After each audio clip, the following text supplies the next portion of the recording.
சமீபத்தில் ஒரு நடிகை மை சாய்ஸ் என்று ஒரு யூடியூப் வீடியோ ரிலீஸ் செய்திருக்கிறார். அதில் அவர் தனக்கு தெரிந்ததை சொல்லி இருக்கிறார். இதை நிறைய யங்கர் ஜெனரேஷன் விமன் வரவேற்று பேசி இருக்கிறார்கள். அதுதான் என் போன்ற தாய்மார்களுக்கு கவலை தருகிறது.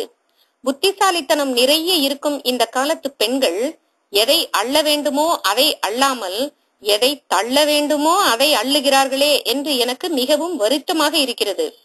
வாழ்க்கையில் எதுவுமே நம் சாய்ஸ் இல்லை. நம் பிறப்பு நம் சாய்ஸ் இல்லை, நம் இறப்பும் நம் சாய்ஸ் இல்லை. நம் அப்பா அம்மா, நாம் டிஎன்ஏ ஷேர் செய்து கொள்ளும் உறவினர்கள் எதுவும் நம் சாய்ஸ் இல்லை.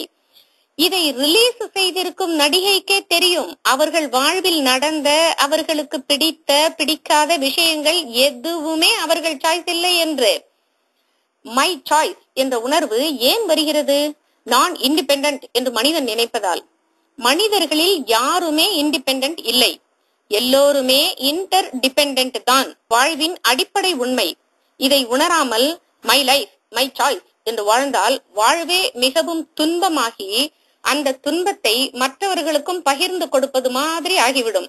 இதில் மிகப்பெரிய துன்பம் என்ன என்றால், துன்பத்தை பகிர்ந்து கொள்ள யாருமே முன்வர மாட்டார்கள். பேரண்டத்தில் இருக்கிறது இந்த அண்டம்.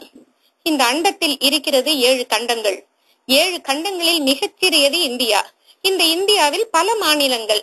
இந்த பல மாநிலங்களில் பல மாவட்டங்கள். அதில் ஏதோ ஒரு மாவட்டத்தில் ஏதோ ஒன்றில் ஒரு மனிதன் பிறக்கிறான்.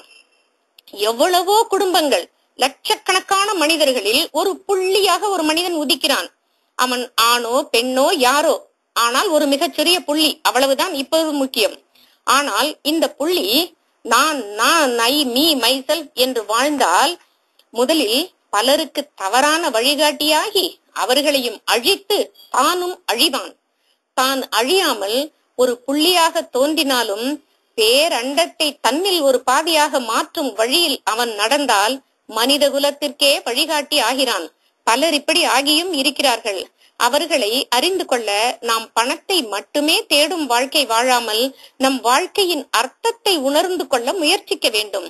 இளம் பெண்களே, நமக்கு இன்பமான வாழ்க்கைக்கு வழி அமைத்து கொடுத்தவர்கள் மை சாய்ஸ் என்று எப்பொழுதும் வாழவில்லை. நம்மை காப்பாற்றும், நம்மை வாழ வைக்கும் இந்த பஞ்சபூதங்கள் என் சாய்ஸ் என்று ஆரம்பித்தால் நாம் என்ன ஆவோம்? ஒரு நிமிடம் யோசியுங்கள். எதிலும் ஒரு ரிதம் இருக்கிறது, எழுதப்படாத ஒரு சட்டம் இருக்கிறது. அந்த எழுதப்படாத சட்டத்தை மனிதன் புரிந்து கொண்டு மதித்து நடந்தால் அவன் வாழ்க்கை அவனுக்கே இன்பமாக இருக்கும். இன்பமாக இருக்கும் மனிதன் எல்லோரையும் சந்தோஷமாக வாழ வைப்பான். இந்த மை சாய்ஸ் வாழ்க்கை எல்லாம் நரம்பு முறுக்கோடு ரத்தம் சூடாக இருக்கும் வரையில் தான் இனிக்கும். பிறகு எல்லாமே துன்பம்தான்.